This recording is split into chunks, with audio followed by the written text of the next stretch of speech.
February in Wyoming Territory. Don't ask permission.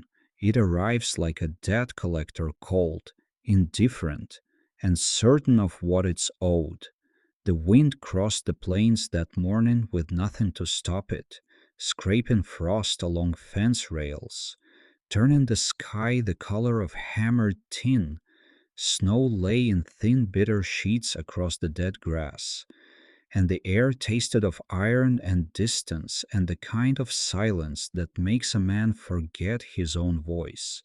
Now, Josiah Mercer had built himself quite a spread 300 head of cattle, a barn that didn't leak, and a ranch house solid enough to outlast the territory itself. Folks in town called him prosperous. They weren't wrong about the cattle, but if you'd walked through that front door on this particular morning, you'd have felt what the cattle couldn't fix. The parlor hearth sat cold, not broken, not forgotten exactly, just abandoned, the way a man abandons something that reminds him of what he's lost. Curtains hung in the front windows, faded and heavy with 2 years of dust, untouched since the woman who'd sewn them took ill and never recovered. Eleanor, Josiah's sister, she'd raised little Abigail in this house, filled every room with reading and laughter and Sunday hymns that drifted out through the window screens on warm evenings. Then one autumn she started coughing, and by Christmas the laughter stopped, and by February, just like this one, Josiah closed her bedroom door and sealed it with silence. Mrs. Harlan, the cook, still made supper enough for 6.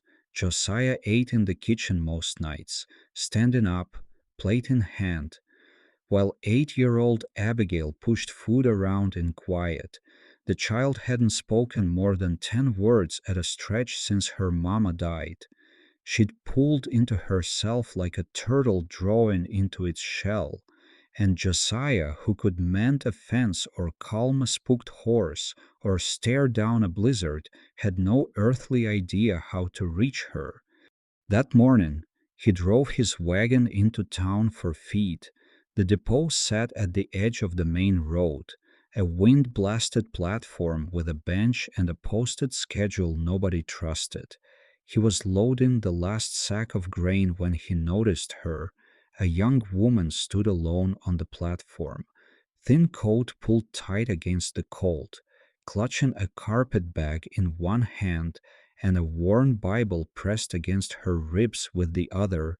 Her face was pale near to blue, her shoulders rigid, and she stared at the empty street with the particular stillness of someone who has just learned that the ground beneath them is gone. He'd learned soon enough that her name was Ruth Hadley, that she'd traveled 400 miles on a mail coach for a teaching position that no longer existed. The schoolhouse had burned down last month, chimney fire in January, and nobody had thought to send word before she boarded. She stood there now at the depot in the biting cold, not knowing a soul in the territory, owning one change of clothes and a Bible she'd carried since her mother pressed it into her hands and told her to go make something useful of her learning. The wind pulled at her skirt. She didn't flinch. That's what Josiah noticed, not the shivering, but the refusal to bend.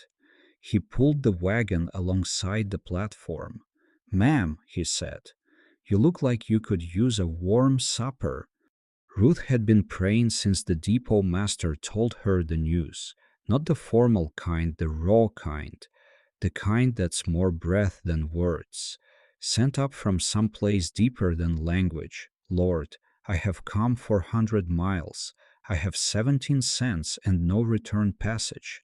I am listening." The man on the wagon was tall and broad through the shoulders, with a face weathered past his years and eyes that looked like they'd stopped expecting much from the world. His hat was pulled low, his coat dusted with grain, and his voice came out plain and unhurried, the voice of a man accustomed to talking to horses and cattle and finding human conversation somewhat less predictable. "Spare room," he said. "Cook who makes too much supper, stay till spring." "I appreciate the kindness, sir," Ruth said, and meant it. "But I don't take charity. I came out here to work, not to be somebody's burden. Name's Josiah Mercer." He said it like that settled something. "Ranch 6 miles west. Mr. Mercer, I can't accept. It wouldn't be proper. Just Mercer's fine. Mr. Mercer, I won't owe a debt I can't repay." He was quiet a moment, chewing on her stubbornness with what appeared to be mild recognition, like he'd encountered this particular species of pride before. The wind cut between them. Then he said the thing that changed everything, and he said it simple, the way he said most things. "My niece can't read past her own name. She's 8 years old, and there ain't a school within 40 miles since the fire. You'd be doing me the favor, Miss Ruth Hadley. Miss Hadley, I ain't offering charity. I'm offering an arrangement, room and board for teaching a child her letters. That strikes me as fair wages." Ruth studied him. His hands were rough on the reins, honest hands, working hands. His eyes held no cunning and no expectation, just a plain, stubborn goodness that didn't know how to dress itself up. "Until spring," she said. "Until spring." The ride to the ranch passed in silence, wagon creak, wind, and two strangers sitting close enough to talk but not yet ready for the weight of it. Ruth held her Bible in her lap and watched the land open up before them, vast and spare and somehow, beneath all that emptiness, promising. When the ranch house came into view, she drew a slow breath. It was large, well built, solid timber with good glass in every window, but those windows were dark except for the kitchen, and the whole place carried a heaviness that had nothing to do with weather. It looked like a house that had forgotten what it was for. Josiah hadn't planned on opening Eleanor's room. He'd figured the small back room near the kitchen, the one used for storing preserves, would do well enough. But Mrs. Harlan had already cleared the preserves and made up the bed in Eleanor's room before he could argue, and now here he stood with his hand on the door handle, feeling the brass cold against his palm, feeling 2 years of sealed up silence pressing back from the other side. The door swung open. Dust motes turned slow in the lamplight like tiny lost things searching for somewhere to land. Eleanor's quilt lay folded at the foot of the bed. Her small mirror hung crooked on the wall, reflecting nothing but shadow. The room smelled of cedar and lavender sachets, and the particular kind of absence that only the living notice. "It's lovely," Ruth said softly from behind him. "Thank you."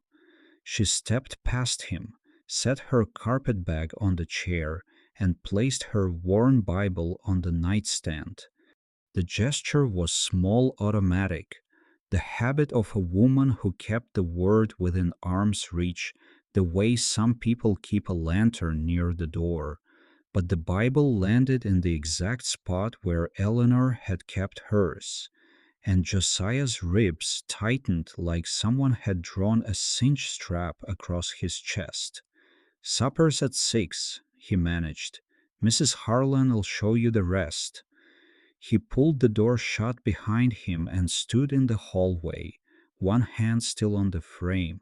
Down the hall, Mrs. Harlan watched from the kitchen doorway, her eyes bright and brimming, a dish towel twisted in both hands. She put her Bible right where Ellie kept hers, the cook whispered, right in the same spot. Josiah said nothing. He walked to the parlor, stood before the cold hearth and stared at the blackened stones.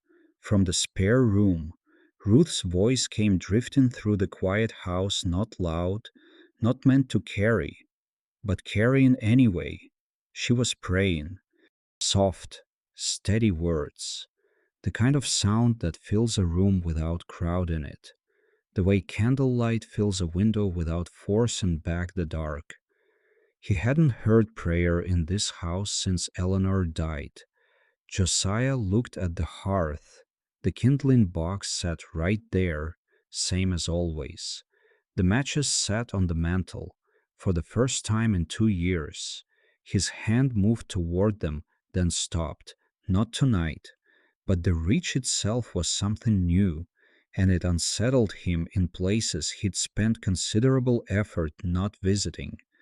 By the end of Ruth's first week, the house had shifted, not in any way you could point to, nothing a man could measure with a ruler or a scale, but the air moved different. The mornings had a shape to them that they'd lacked before, a rhythm of footsteps and purpose and small domestic sounds that turned a building back into a household. Ruth rose before dawn, helped Mrs. Harlan with breakfast, and spent mornings making herself useful in the ways she knew how. The pantry got sorted, the front porch got swept. She asked for nothing and apologized for everything until Mrs. Harlan finally said, "Honey, the next time you say sorry for breathing the air in this house, I'm putting you in the barn with the horses." And they don't apologize neither. Ruth laughed. It was the first laugh those walls had heard in a considerable while, and it startled everybody, including Ruth herself. Evenings belonged to Abigail. After supper, Ruth spread her Bible on the kitchen table and taught the child her letters by lamplight. She started simple the alphabet in a careful hand, each letter paired with a word from Scripture: A for ark, B for bread, C for covenant. She had a gift for it, a way of making each letter feel like a door opening onto something larger. And Abigail, shy as a barn cat, all watchful eyes and careful distance, leaned in closer each night.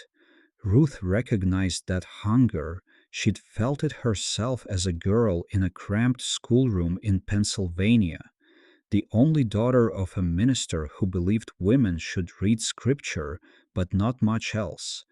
Ruth had wanted more. She'd fought for more, saved her teaching wages for 3 years, boarded coaches and endured jolting roads and the raised eyebrows of every man who asked why a young woman was traveling alone. She'd come 400 miles because she believed learning could save a life the way a rope saves a drowning man. And here was Abigail, 8 years old and starving for words. And Ruth felt the old fire catch again in her chest, the purpose she'd been afraid she'd lost when she stepped off that coach into nothing. One evening, Abigail traced her own name for the first time, each letter wobbly but unmistakable, a Bigail. The child looked up, and her face held an expression Ruth would remember for the rest of her life: wonder, startled and pure, the look of someone who has just discovered she possesses something no one can take away. Ruth's throat tightened. She pressed her hand over Abigail's small fingers and held them steady on the page. She'd written to a teaching agency in Cheyenne that first Monday, a proper position, real salary, a future with walls around it. She'd folded the letter and set it on the nightstand beside her Bible. She hadn't mailed it. She told herself she was waiting for better weather, but the weather had nothing to do with it. And she was honest enough to know that even if she wasn't ready to say it that night, as Ruth guided Abigail through a verse from Psalms, she heard boots stop outside the kitchen door. Josiah's shadow fell across the threshold.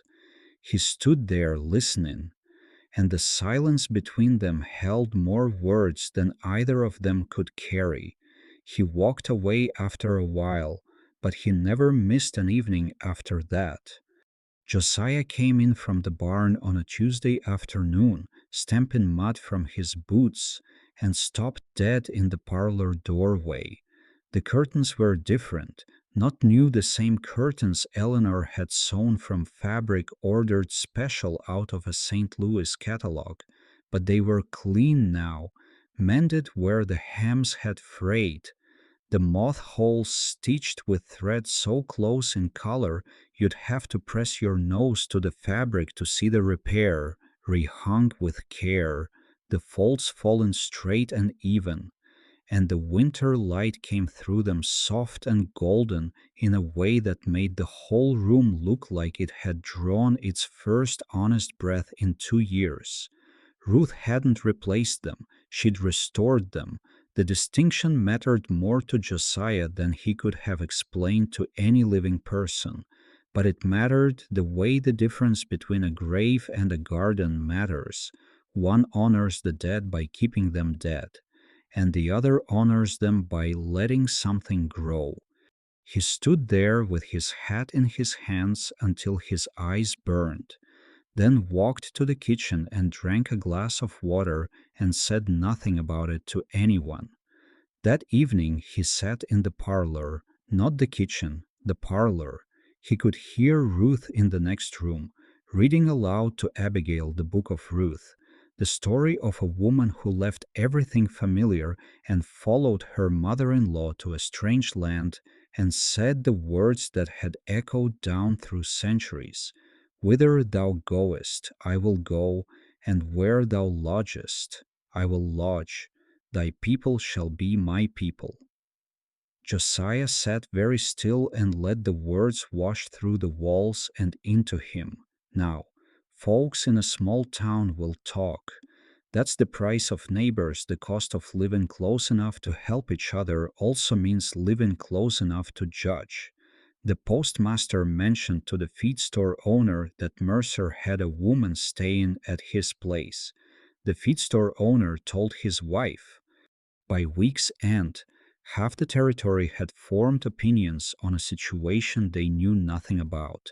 Josiah overheard a remark at the mercantile, something about propriety and unmarried ranchers, and his hand tightened on the fence post he was leaning against until the wood grain pressed white lines into his palm.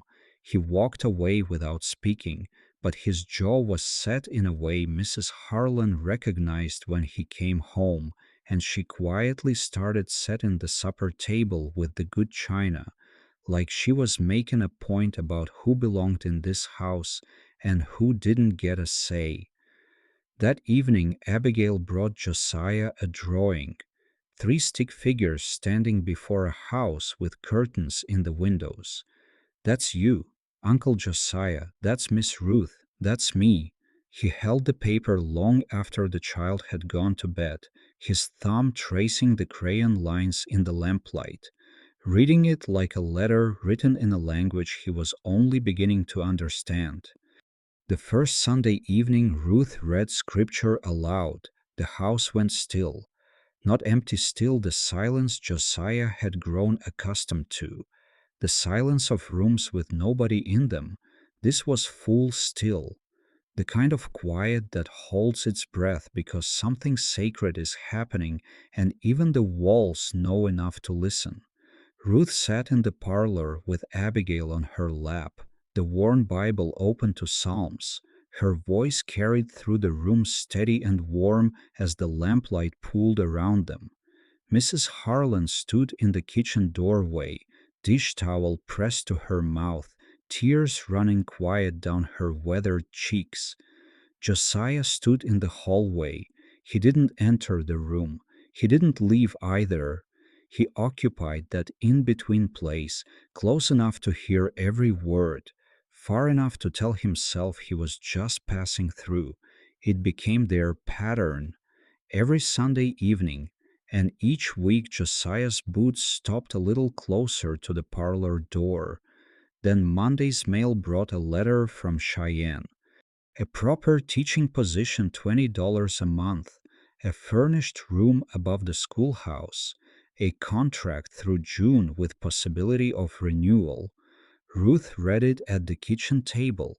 Her hands did not shake, her face did not change, but something behind her ribs shifted, the way a bone shifts when it's been set wrong, and the body knows it even before the mind does. That afternoon, the minister's wife came calling. Mrs. Caldwell arrived with a basket of dewberry preserves and a smile that carried conditions. She sat in the parlor Ruth had cleaned, with curtains Ruth had mended, and folded her hands. I'm sure your arrangement is perfectly innocent, Miss Hadley, but you must understand how it appears. An unmarried woman, under a bachelor's roof, week after week. She paused to let the words settle. Surely a woman of your good sense can see the wisdom in finding alternative accommodations, for everyone's sake. Ruth's spine went straight as a fence post. I teach his niece her letters, Mrs. Caldwell. I earn my keep, and my sense is just fine. But that evening she found Josiah in the barn oiling a bridle by lantern light, and the words came out before she could arrange them into anything less honest. I may need to leave sooner than spring, Mr. Mercer. There's a position in Cheyenne. It might be best for everyone. Josiah's hands went still on the leather. The lantern threw his shadow long across the barn wall. That's your choice to make, Miss Ruth, he said. His voice was level. His knuckles were white. Ruth walked back to the house. She pulled the Cheyenne letter from her apron and read it again by lamplight, the words blurring from down the hall, small and sleepy. Abigail's voice, Miss Ruth. Ruth folded the letter. She set it on the nightstand beside her Bible, Two Futures, side by side. Then she rose and went to the child. The morning was gray and bitter, frost thick on every surface, and Josiah saddled his horse before the sun cleared the ridge. He told Mrs. Harlan he was checking fence line. She looked at him with eyes that saw clean through the lie, but said nothing, just handed him a biscuit wrapped in cloth and turned back to her stove. Eleanor's grave sat on the hill behind the ranch, a simple stone marker overlooking the valley she'd loved. Wild grass had grown over the mound. 2 years of wind and weather had softened the edges of everything except Josiah's grief, which had not softened at all but merely hardened into something he mistook for strength. He stood before the stone for a long time, hat in his hands, the wind pulling at his coat. When he finally spoke, his voice cracked like wood split too fast. I kept it all the same, Ellie. Your room, your curtains, your chair by the window. I thought if nothing changed, you'd still be here somehow, in the walls, in the quiet. He pressed his hat brim against his chest. His jaw worked. But keeping things frozen don't preserve a thing. It just freezes the man standing in the middle of it. And I've been frozen, Ellie. I've been frozen solid for 2 years, and I called it holding on, but it wasn't. It was hiding. Here's what Josiah Mercer would never say to the preacher, to Mrs. Harlan, not even to this stone on this hill. If he believed a single living soul could hear him, he was afraid that if Ruth left, the house would go cold again, and this time the cold would finish what grief had started. She didn't replace you, nobody could, but she reminded me that a house needs living people in it, that your girl needs more than a roof and 3 meals and an uncle who don't know how to say what he feels because he sealed it all up with your bedroom door. He touched the stone one rough palm flat against cold granite, and held it there until the chill bit into his skin. Then he mounted and rode back down. The house was quiet when he entered, too quiet. Then he heard a sound that stopped him in the kitchen doorway, the way a rifle shot stops a man in open country. Abigail was crying.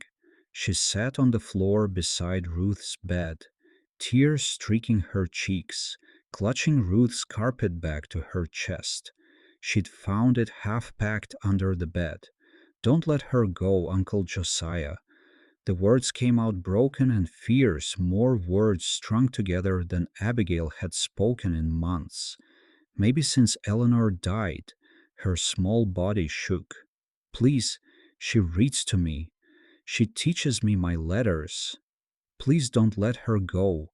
Josiah knelt. He gathered the child against his chest, felt her thin shoulders heave, felt her tears soak through his shirt to the skin beneath. He held her the way he should have held her 2 years ago, when they'd both lost Eleanor and he'd been too frozen to reach for the one person who needed him most. He carried Abigail to the kitchen. Mrs. Harlan wrapped the child in a warm cloth and set her by the stove with milk and soft words. Josiah stood in the hallway, breathing hard, his hands opening and closing at his sides. Then he walked to the parlor. The fire had gone out while he was riding cold hearth again, ashes gray and dead. He knelt, stacked kindling with hands that trembled, struck a match. The flame caught. He fed it slow, careful, the way you feed anything you're afraid of losing. Tomorrow was Valentine's Day, and Josiah Mercer had something to say. He rose before first light. The house was dark and held that particular silence of the hour before the world decides what kind of day it means to be.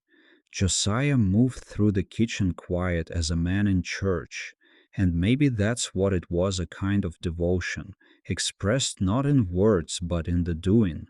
He built a fire in the parlor hearth, good dry oak, laid careful, the way his father had taught him 30 years ago. He opened the damper full and let the flames climb until the room began to warm. Then he set the table for three, not in the kitchen where he usually ate standing up, but in the dining room, with Eleanor's good dishes, the ones with the blue flowers along the rim. Last, he opened the cabinet above the stove and brought down Eleanor's teapot, the blue one with the chipped handle, the one she'd carried from Missouri in a crate packed with straw, the one he'd put away the week she died because seeing it on the stove every morning was more than he could stand. His hands shook lifting it down. He let them shake. He filled it and set it on the burner and stood there watching the water begin to tremble. Each of these small acts cost him something and gave him something back. Ruth came downstairs at dawn, still pinning her hair, and stopped in the parlor doorway.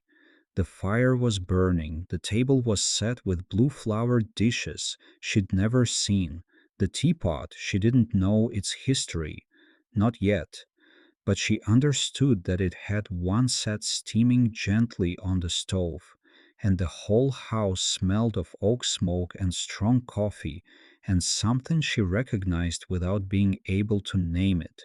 It smelled like someone had decided to try. She stood very still, one hand on the door frame, and her fingers pressed the wood until the grain bit into her skin. And here's the part I've been waiting to tell you. Josiah stood beside the hearth. His good shirt was buttoned to the collar, and his hair was combed wet, and his hands hung at his sides like they didn't know where to go. The armor was off. The distance he'd kept so carefully for weeks, the hallway listening, the silence at supper, the jaw that set like iron whenever feelings got too close, all of it was gone. What stood in that warm room was just a man who had practiced no speech and prepared no fine words because he didn't have any. He opened his mouth, closed it, cleared his throat, tried again. "This house was empty before you came," he said. The words cost him. You could see it the way his breath caught, the way his eyes dropped to the floor and then came back up. Stubborn, determined to finish what he'd started. "I was empty before you came. And I know I ain't got the right words for this. And I know spring's almost here. And I know Cheyenne is a sensible choice." His voice roughened. "But I ain't offering you a roof, Ruth. I'm asking you to stay. I'm asking you to be family. And there's a difference."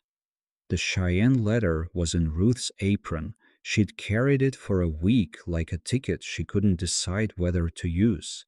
A door she kept open because closing it meant admitting she'd already chosen. Her hand went to the pocket. She drew the letter out, unfolded it once, and crossed the room to the hearth. She fed it to the fire. The paper curled, blackened, and vanished, and her face held nothing but relief. The front door banged open. Abigail ran in barefoot, clutching a piece of paper of Valentine she'd drawn in secret. Three stick figures holding hands beneath a roof with curtains in the windows and a heart above the chimney. At the bottom, in careful wobbly letters, Abigail. I wrote my name, Miss Ruth. She was breathless, flushed, triumphant. Right there at the bottom, did I do it right? Ruth knelt and pulled the child close. Over Abigail's shoulder, her eyes found Josiah's. He was smiling, not much, barely a movement, just the corners of his mouth and something bright and terrified and hopeful in his eyes. The expression of a man who has opened a door he'd kept shut for 2 years and found not emptiness on the other side but light. Ruth pinned the Valentine to the mended curtains. Morning sun caught the crayon heart, and the whole room glowed. Late March brought the thaw, the way it always does in Wyoming, not all at once but in small surrenders. The land given back what winter took one handful at a time. Frost pulled away from the fence rails. Green pushed through brown grass in stubborn patches.